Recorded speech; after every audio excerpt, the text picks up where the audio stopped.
امت کے لیے ہم نے قربانی کے طریقے مقرر فرمائے ہیں تاکہ وہ ان چوپائے جانوروں پر اللہ کا نام لیں جو اللہ نے انہیں دے رکھے ہیں۔ سمجھ لو کہ تم سب کا معبود برحق صرف ایک ہی ہے، تم اسی کے تابع فرمان ہو جاؤ۔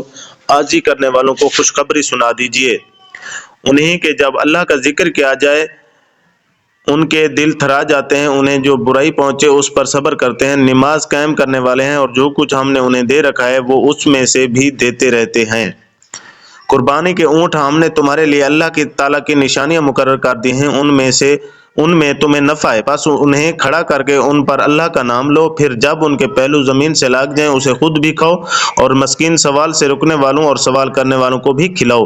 اسی طرح ہم نے چوپائیوں کو تمہارے محتاط کر دیا ہے کہ تم شکر گزاری کرو۔ اللہ تعالیٰ کو قربانیوں کے گوشت نہیں پہنچتے نہ ان کے خون، بلکہ اسے تو تمہارے دل کی پرہیزگاری پہنچتی ہے۔ اسی طرح اللہ تعالیٰ نے جانوروں کو تمہارا مطیع کر دیا ہے کہ تم اس کی رہنمائی کے شکریہ میں ان کی بڑائیاں بیان کرو اور نیک لوگوں کو خوشخبری سنا دیجیے۔ سن رکھو، یقیناً سچے مومنوں کے دشمنوں کو خود اللہ تعالیٰ ہٹا دیتا ہے۔ کوئی خیانت کرنے والا ناشکرا اللہ تعالیٰ کو ہرگز پسند نہیں کرتا۔ اللہ تعالیٰ کو ہرگز پسند نہیں۔ جن مسلمانوں سے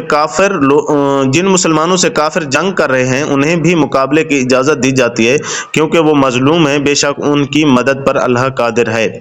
یہ وہ ہیں جنہیں ناحق اپنے گھروں سے نکالا گیا، صرف ان کے اس قول پر کہ ہمارا پروردگار فقط اللہ ہے۔ اگر اللہ تعالیٰ لوگوں کو آپس میں ایک دوسرے سے نہ ہٹاتا رہتا تو عبادت خانے اور گرجے اور مسجدیں اور یہودیوں کے معبد اور وہ مسجدیں بھی ڈھا دی جاتی جہاں اللہ کا نام باکثرت لیا جاتا ہے۔ جو اللہ کی مدد کرے گا اللہ بھی ضرور اس کی مدد کرے گا، بے شک اللہ تعالیٰ بڑی قوتوں والا، بڑے غلبے والا ہے۔ یہ وہ لوگ ہیں کہ اگر ہم زمین میں ان کے پاؤں جما دیں تو یہ پوری پابندی سے نماز قائم کریں اور زکاتیں دیں اور اچھے کاموں کا حکم کریں اور برے کاموں سے منع کریں، تمام کاموں کا انجام اللہ کے اختیار میں ہے۔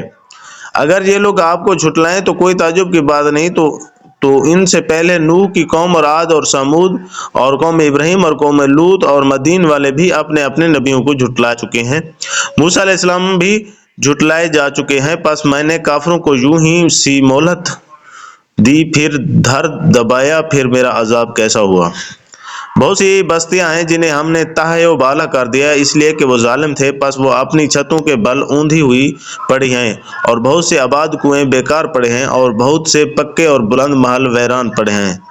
کیا انہوں نے زمین میں سیر و سیاحت نہیں کی جو ان کے دل ان باتوں کو کے سمجھنے والے ہوتے یا کانوں سے ہی ان واقعات کو سن لیتے؟ بات یہ ہے کہ صرف آنکھیں ہی اندھی نہیں ہوتی بلکہ وہ دل اندھے ہو جاتے ہیں جو سینوں میں ہیں، اور عذاب کو آپ سے جلدی طلب کر رہے ہیں۔ اللہ ہرگز اپنا وعدہ نہیں ٹالے گا، ہاں البتہ آپ کے رب کے نزدیک ایک دن تمہاری گنتی کے اعتبار سے 1000 سال کا ہے۔